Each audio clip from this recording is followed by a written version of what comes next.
Okay guys, tingnan natin kung ano ang laman nitong bag na to. Ito yung aming pinamili. Ito, unahin nila natin ito dahil ito ay ilalagay ko agad sa freezer. Dadan! Okay, dulong. 4 na peraso. Ito, 13 euro. Okay, ito naman, tingnan natin kung anong laman nitong supot na ito. Ang dami kasi yung pinamili namin. Ayan. Okay, 10 peraso yan. Na ano. Gawin namin yung repair. At then, ubas. Okay, dadan.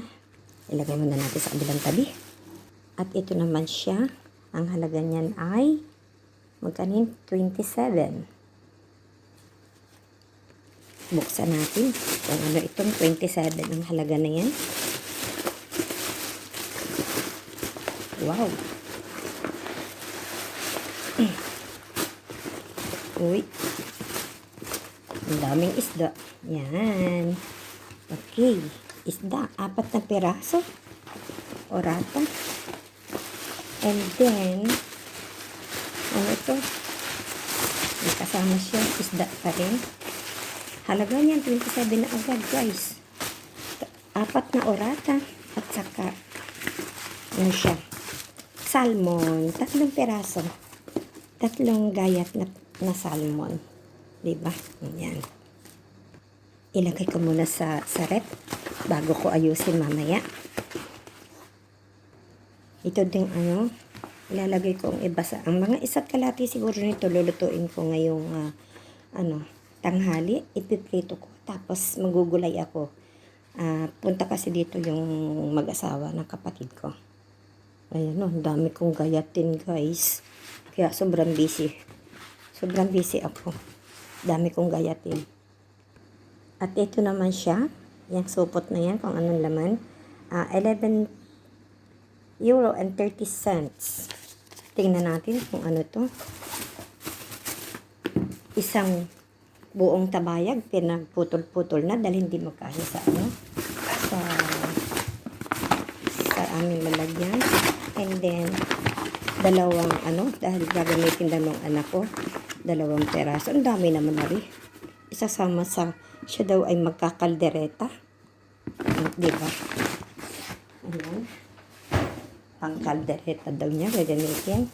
At tapos, ito, magdalaga ko ng, dahil may bisita nga ako mamaya, yung aking kapatid. Oh, guys, 3 perasong mais, 250 na agad yan. 250 euro. Hindi 250 ha. 2 euro and 50 cents. Yan, 3. Sana maganda siya.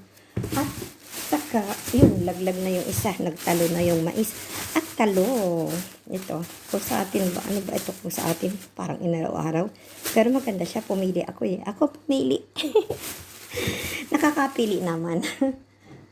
O yan. Marami na kaming pang-stock na Tapos magugulay ako mamaya. Ito. Gugulayin ko mamaya. Kasi magpiprito nga ako ng isda. Parito nga yung panghapunan namin. Yan o. Dahil ito ng isang araw namin binili. Gugulayin ko yan. May okra. Saka yan. Diba? May tira ako. Natira ito ng isang araw yung ginulay ko. Gugulayin ko yan mamaya. Dahil may pritong orata. May pritong isda mamaya. Kaya yan guys. Kita nyo ang mabuhay dito. Ganito lang ang buhay ng OFW. Kapag namili ka, syempre, tatrabaho ka para may magastos. Kapag hindi ka nagtrabaho, wala tayong magagastos. Wala tayong kakainin. Kaya, thank you so much for watching. Abangan nyo na ulit itong aking i-upload na video. Like, comment, and subscribe. Maling channel. Ito nga pala yung ubas. bumili ako, nagdilinsya ako ng ubas. Hugasan ko na ito. Tapos, lalagay ko sa rep. At para mamaya naman may ano yung kapatid ko. Pati itong, mais. Ilalaga ko na agad siya para mamaya pag dumating siya, meron kaming maipamerienda man lang. Diba? Okay, thank you so much, guys. Love you all and God bless you all.